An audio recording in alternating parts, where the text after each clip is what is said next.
KRS Kannambadi ಅಣೆಕಟ್ಟೆಯಿಂದ Mandya ಜಿಲ್ಲೆಯ ಎಲ್ಲ ನಾಲೆಗಳಿಗೂ ಕೂಡಲೇ ನೀರು ಹರಿಸುವಂತೆ ಒತ್ತಾಯಿಸಿ ನೂರಾರು ರೈತರು ಹೆದ್ದಾರಿ ತಡೆ ನಡೆಸಿ ಪ್ರತಿಭಟನೆ ನಡೆಸಿದರು. ಜಿಲ್ಲಾ ಉಸ್ತುವಾರಿ ಮಂತ್ರಿಗೆ, ನಾಲೆಗಳಿಗೆ ನೀರು ಬಿಡದೆ ಮೌನವಾಗಿರುವ ಜಿಲ್ಲೆ ಶಾಸಕರುಗಳಿಗೆ ಅಯ್ಯಯ್ಯೋ ಅಯ್ಯಯ್ಯೋ, ರೈತರಿಗೆ ಬೇಕೇ ಬೇಕು, ಬೇಕೇ ಬೇಕು.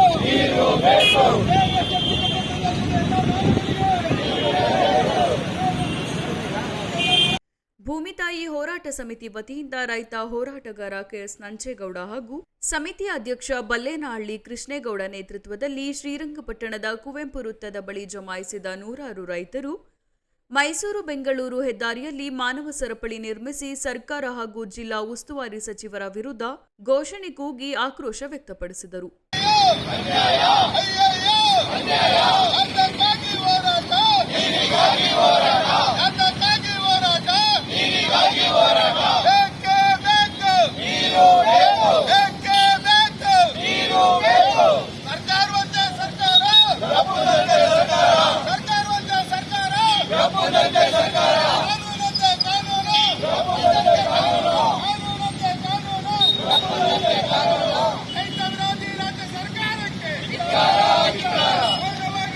ನಮ್ಮ ಬೆಳೆಗಳು ಒಣಗುತ್ತಿದ್ದು ಕೃಷಿ ಚಟುವಟಿಕೆಗಳು ಕುಂಠಿತಗೊಳ್ಳುತ್ತಿವೆ.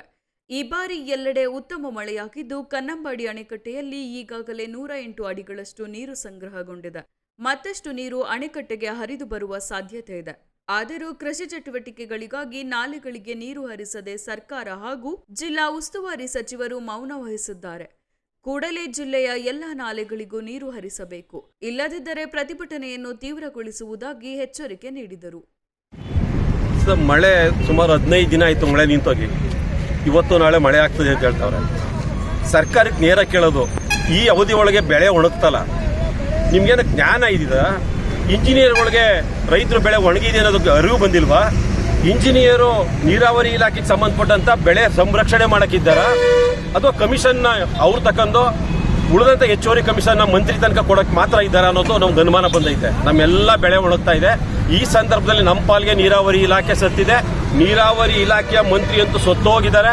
ಅವ್ರ ಪ್ರಜಾತಂತ್ರ ವ್ಯವಸ್ಥೆಗೆ ಸೂಕ್ತವಾದಂಥ ವ್ಯಕ್ತಿಯಲ್ಲ, ದುರಾಂಕಾರ.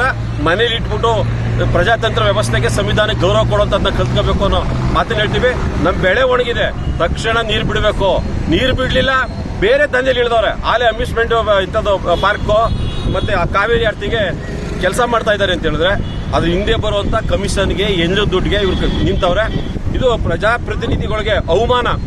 ರೈತರ ಪರವಾಗಿ ಜನರ ಪರವಾಗಿ ಸ್ಪಂದಿಸದೇ ಇರುವಂತವ್ರು ಕಮಿಷನ್ ಆಸೆಗೆ ಕೆಲಸ ಮಾಡ್ತಿರೋದು ಇದೆಯಲ್ಲ, ಈ ಪ್ರಭುತ್ವದ ವೈಫಲ್ಯ ಅಂತ ಅನಿಸ್ತದೆ. ಇಷ್ಟೆಲ್ಲ ಕಟುವಾಗಿ ಹೇಳ್ತಾ ಇದ್ದೀನಿ ಅಂದ್ರೆ ಸ್ವಲ್ಪನಾರು ಪ್ರಜಾತಂತ್ರ ವ್ಯವಸ್ಥೆ ಬಗ್ಗೆ ಗೌರವ ಇದ್ರೆ, ಮಾನ ಮರ್ಯಾದೆಗೆ ಅಂಜೋದಿದ್ರೆ ತಕ್ಷಣ ನೀರು ಬಿಡೋಂಥ ಕೆಲಸ ಮಾಡಿ. ಇಲ್ಲ ರೈತರಿಗೆ ವಿಷ ಕೊಡ್ತಿದ್ದೀರಿ, ರೈತರು ವಿಷ ಕೊಡುವಂತ ಸಂದರ್ಭ ಸುಮ್ಮನೆ ಇರಲ್ಲ. ಎದ್ರೆ ಜಾಡ್ಸ್ ಒದೆಯುವಂತ ಅನಿವಾರ್ಯತೆ ಬರ್ತದೆ. ಆ ಕೆಲಸನ ರೈತರು ಮಾಡೇ ಮಾಡ್ತಾರೆ ಅಂತೇಳಿ ಈ ಸರ್ಕಾರಕ್ಕೆ ಎಚ್ಚರಿಕೆ ಹೇಳಿ. ಸರ್, ಒಂದ್ ಕಡೆ ರಾಜ್ಯ ಸರ್ಕಾರ ಏನ KRS ನಲ್ಲಿ ಅಮ್ಯೂಸ್ಮೆಂಟ್ ಪಾರ್ಕ್ ಮತ್ತೆ ಕಾವೇರಿ ಆರ್ತಿಗೆ 100 ಕೋಟಿ ರೂಪಾಯಿ ಖರ್ಚು ಮಾಡ್ತಾ ಇದೆ. ಸೊ ಇದು ಏನು ರೈತರಿಗೆ ಮತ್ತೆ ಜಿಲ್ಲೆಯ ಜನರಿಗೆ ಬೇಕಿತ್ತ? ಸರ್, ಒಂದು ಕನ್ನಂಬಾಡಿ ಕಟ್ಟೆ ಕಟ್ಟಿದಾಗ ಹಿಂದೆ 9 ನೀರು ಬಿಟ್ರೆ ಕೊನೆಯ ಭಾಗಕ್ಕೆ ನೀರು ತಲುಪ್ತಿತ್ತು.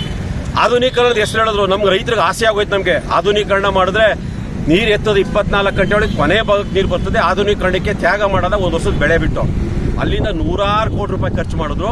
ಹಿಂದೆ ಏನ್ ನೀರು ಬರ್ತಿತ್ತು ರೈತರಿಗೆ ಒಂದೇ ಒಂದು ಪ್ರಮಾಣನೂ ಇಂಪ್ರೂವ್ ಆಗಿಲ್ಲ, ಯಾವುದೇ ಅನುಕೂಲ ಆಗಿಲ್ಲ. ಮತ್ತೆ ಹಿಂದೆ ಏನು ತೊಂದರೆ ಇತ್ತು ಅದೇ ತೊಂದರೆ ಇದೆ, ಇನ್ನೂ ಜಾಸ್ತಿ ತೊಂದರೆ ಆಗಿದೆ. ಒಟ್ಟಾರೆ ಏನಾಯ್ತು, 100 ಕೋಟಿ ರೂಪಾಯಿ ಸರ್ಕಾರದ ದುಡ್ಡು ಖರ್ಚಾಯ್ತು.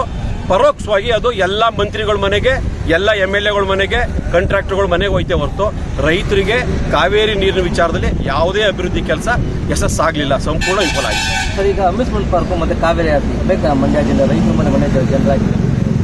ಸರ್, ಒಂದು ಜಲಾನಯ ಇದೆಯಲ್ಲ, ಆ ಜಲಾನಯದಲ್ಲಿ ಸಂಗ್ರಹ ಆಗುವಂಥ ನೀರನ್ನ ಯಾವ ಉದ್ದೇಶಕ್ಕೆ ಇಡ್ತಾರೆ ಅದೇ ಉದ್ದೇಶಕ್ಕೆ ಬಳಸಬೇಕು. ಈಗೇನು ಮಾಡಿದ್ದಾರೆ ಅಂದರೆ ಅಲ್ಲಿ 130 ಅಡಿ ಗುಂಡಿ ಹೊಡೆದ್ಬಿಟ್ಟು ಸುಮಾರು ಒಂದು ದಿನಕ್ಕೆ 2000-3000 ಕ್ಯೂಸೆಸ್ ನೀರು ಒಂದ್ಸಲ ಪಂಪ್ ಮಾಡುವಂಥದ್ದು ಮೈಸೂರಿಗೋ ಬೆಂಗಳೂರಿಗೋ ಮಾಡುವಂಥ ಉದ್ದೇಶ ಮಾಡ್ತಾರಲ್ಲ. ಬಹುಶಃ ಮಂಡ್ಯ ಜಿಲ್ಲೆಯ ಜನಕ್ಕೆ ತೀರ್ಮಾನ ಮಾಡಿಬಿಟ್ಟವ್ರು ಇವರು. ನಮ್ಮ ಪರವಾಗಿಲ್ಲ, ರೈತರು ಏನೂ ಕೇಳಲ್ಲ, ರೈತರು ಮೌನವಾಗವ್ರೆ ಅಂತೇಳಿ ಲೂಟಿ ಹೊಡಿತಿರೋಂಥದ್ದು. ಅಮ್ಯೂಸ್ಮೆಂಟ್ ಪಾರ್ಕೋ ಕಾವೇರಿ ಆರ್ತಿನೋ ಇದರಿಂದ ನೀರೇನು ಶುದ್ಧ ಆಗಲ್ಲ ಅಥವಾ ಕಾವೇರಿಗೆ ಗೌರವ ಕೊಡುವಂಥ ಪ್ರಶ್ನೆ ಇಲ್ಲ. ಇದು ನೇರ ಪ್ರಶ್ನೆ. ನೇರ ಸರ್ಕಾರದಿಂದ ಈ ಕಾರ್ಯಕ್ರಮಗಳು ಜಾರಿಗೆ ಬರ್ತಾ ಇರೋದು. ನೇರ ಮಧ್ಯದಲ್ಲಿ ಕಮಿಷನ್ ಅವರಿಗೆ ಕಡಿಮೆ ಆಗಲ್ಲ, ನೇರ ನೀರಾವರಿ ಮಂತ್ರಿಗೆ ಸರ್ಕಾರಕ್ಕೆ ಮುಟ್ತದೆ. ಆ ಕಾರಣಕ್ಕೆ ಈ ಕೆಲಸದಲ್ಲಿ ಬಹಳ ಆಸಕ್ತಿ ವಹಿಸೋರೆ. ರೈತರ ಪರವಾಗಿ ಅವ್ರಿಗೆ ಆಸಕ್ತಿ ಇಲ್ಲ. ಸರ್, ಮತ್ತೊಂದು ಕಡೆ ಈಗ ಟೋಲ್ ಇದರಲ್ಲಿ ಮತ್ತೆ ಪ್ರವೇಶ ದರ ಹೆಚ್ಚು ಮಾಡೋದ್ರಲ್ಲಿ ಕೂಡ ಲೂಟಿ ಮಾಡಲಿಕ್ಕೆ ನಿಂತಿದೆ. ಸೊ ಈ ಸರ್ಕಾರ ಇದೆ ಅಂತ ನನಗೆ ಅನಿಸ್ತಾ ಇಲ್ಲ. ಸರ್ಕಾರದ ವಿರುದ್ಧ ಜನ ಗೊಣಗಾಡಕ್ಕೆ ಶುರು ಮಾಡೋರೆ. ಈಗ ಉದಾಹರಣೆಗೆ ಸರ್ಕಾರ ಏನಾಗುತ್ತೆ ಅಂದರೆ ಎಲ್ಲ ಮಂತ್ರಿಗಳು ಅಭಿವೃದ್ಧಿ ಕೆಲಸ ಆಗ್ತಾ ಇಲ್ವಲ್ಲ, ಎಲ್ಲ ಇಲಾಖಾ ಮುಖ್ಯಸ್ಥರುಗಳಿಂದ ದುಡ್ಡು ಇಸ್ಕೊಂಡು ಅಲ್ಲಲ್ಲಿ ಆಯಾ ಕಟ್ಟಿಗೆ ಆಗ್ತಾ ಇದ್ದಾರೆ. ಆ ಬಂದಂಥ ದುಡ್ಡನ್ನು ವಸೂಲಿ ಕೊಟ್ಟವರಲ್ಲ, ಸಂಬಂಧಪಟ್ಟಂಥ ಪೊಲೀಸರೋ DC ತಹಸೀಲ್ದಾರೋ ಯಾರೋ ಕೊಟ್ಟವರಲ್ಲ, ಆ ದುಡ್ಡು ವಸೂಲಿ ಮಾಡಬೇಕು. ಬೀದಿಗೆ ಬಂದವ್ರೆ. ಆ ಬೀದಿಗೆ ಬಂದಂಥದ್ರಲ್ಲೇ ಮದ್ದೂರಿನ ಮಂಡ್ಯದ ಥರ ಆಗ್ತಲ್ಲ, ಆ ಮಗು ಸಾವಿಗೆ ಈ ಸರ್ಕಾರ ನೇರ ಕಾರಣ. ಇವತ್ತು ಕಾಲು ತುಳಿತದಿಂದ 11 ಜನ ಸತ್ರಲ್ಲ ಇದಕ್ಕೆ ಸರ್ಕಾರ. ಎಲ್ಲೆಲ್ಲಿ ಬೇಕೋ ಅಲ್ಲಿ ವೈಫಲ್ಯ ಆಗಿದೆ. ಕಾನೂನು ರಕ್ಷಣೆ ಇಲ್ಲ, ಯಾರಿಗೆ ಬೇಕಾದ್ರೆ ಅಲ್ಲೇ ಮಾಡ್ತಾ ಇದ್ದಾರೆ. ಕಾನೂನು ಸತ್ತೋಗಿದೆ. ಗೃಹ ಮಂತ್ರಿ ಅವರೇ ಸ್ವತಃ ಹೇಳ್ಕೊಂಡವ್ರೆ, ನನ್ನ ಕೈಲಿ ಏನೂ ಇಲ್ಲ, ಎಲ್ಲ ಇವರು ರಾಜ್ಯಭಾರ ಮಾಡ್ತಾ ಇದ್ದಾರೆ, ನನಗೆ ಆ ಅವಕಾಶನೇ ಕೊಟ್ಟಿಲ್ಲ ಅಂತೇಳಿ ಸಜ್ಜನ ಒಬ್ಬ ಗೃಹ ಮಂತ್ರಿ ಹೇಳೋಂಥ ಪರಿಸ್ಥಿತಿಗೆ ಈ ಕಾಂಗ್ರೆಸ್ ಸರ್ಕಾರ ಬಂದಿದ್ದಾರೆ. ಈ ವೈಫಲ್ಯ ಇದೆಯಲ್ಲ, ಇದಕ್ಕಿಂತ ವೈಫಲ್ಯ ಇಲ್ಲ. ನಿಜವಾಗಿ ಇವರು ರಾಜೀನಾಮೆ ಕೊಟ್ಟು ಹೋದ್ರೆ ಈ ರಾಜ್ಯಕ್ಕೆ, ವಿಶೇಷವಾಗಿ ರೈತರಿಗೆ, ಜನಸಾಮಾನ್ಯರಿಗೆ ಅನುಕೂಲ ಆಗುತ್ತೆ. ಟೋಲ್ ವಿಚಾರದ ನಿಮ್ಮ ಸೊ ಒಂದು